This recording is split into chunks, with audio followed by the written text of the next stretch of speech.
الشاي العراقي ذلك السائل الداكن اللون ليس مجرد مشروب تناوله العراقيون، بل يرتبطون به ارتباطا تراثيا، حتى أصبح الاهتمام به يدخل في أدق التفاصيل من حيث المكونات وطريقة العمل التي يختص بها العراقيون. أكثر شيء شاي الحامض، مشروبات قديمة يعني الناس والدنيا السحارة الناس تفضل لسه البارد يعني مرطبات والبيبسي والسفن لا الشاي ما يقدرون يستغنون عنه. الشاي شيء أساسي بالنسبة للقهوة، وحتى هو بالبيت يعني شيء أساسي يعني ما يقدرون يستغنون عنه. والله أخوي القهوة المتنفس الوحيد إن إحنا كشباب بورز يعني نجي الصبح أو العصر. الصبح هذا ما عندنا شغل، نجي الصبح، العصر دام إحنا العصر هنا يعني نجي نشرب شاي، نسولف، نلعب ورق، دومنا. والله هو الشاي هو مشروبنا المفضل يعني. تشرب شاي ورا لازم جقارة يعني. الوضعية حارة يعني ونشرب يعني ما تعرف انت الوضعية هنا يعني. صباحا ومساء، صيفا وشتاء، ترى الشاي يوجد في المنازل والشوارع، يتناوله المارة أو من يرتاد المقاهي الحضن الدافئ لزواره، الذي يستمد دفئه من أبخرة الأباريق، الشاي الممتزجة بدخان السكر والأرجيلة العراقية.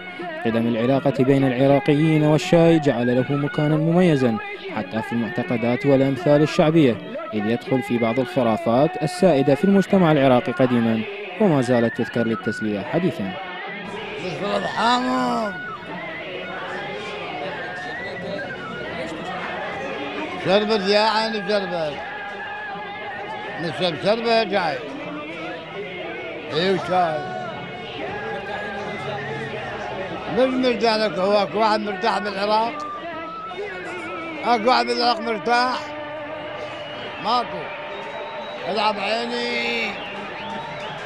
نلتهي على المود، لا نفكر بالامور الصعبه. هاي ها احب حامض، شاي، شربت. ها مقضيها بالحب، محبوسين احنا بمعتقل من القهوه البيت، من القهوه البيت، من القهوه البيت. الشاي العراقي شيء مثل أهله، يحتمل النار بصمت ويقبع في سجن الأباريق بأشكالها وأجناسها، ولكنه يخرج من كل هذه صافيا مثل المطر ونقيا مثل العقيق. ولشدة ولع العراقيين بالشاي تفننوا في إعداده وطريقة شربه، وللشاي قصص وقصائد ولوحات فنية وأغنيات. خادري للشاي خادري، خادري للشاي خادري، عيوني المنى خادرة، ويا المنى خادرة، شمالت يا بعد الروح، شمالت يا بعد الروح، دوميت متدرة، دوميت متدرة.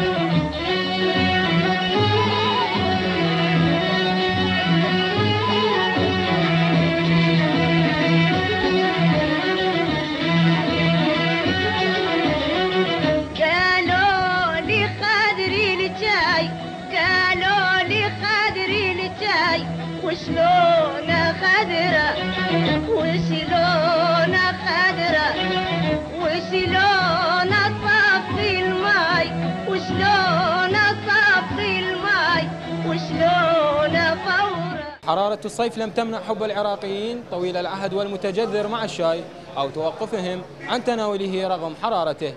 لصباح ديالة، مروان عدنان.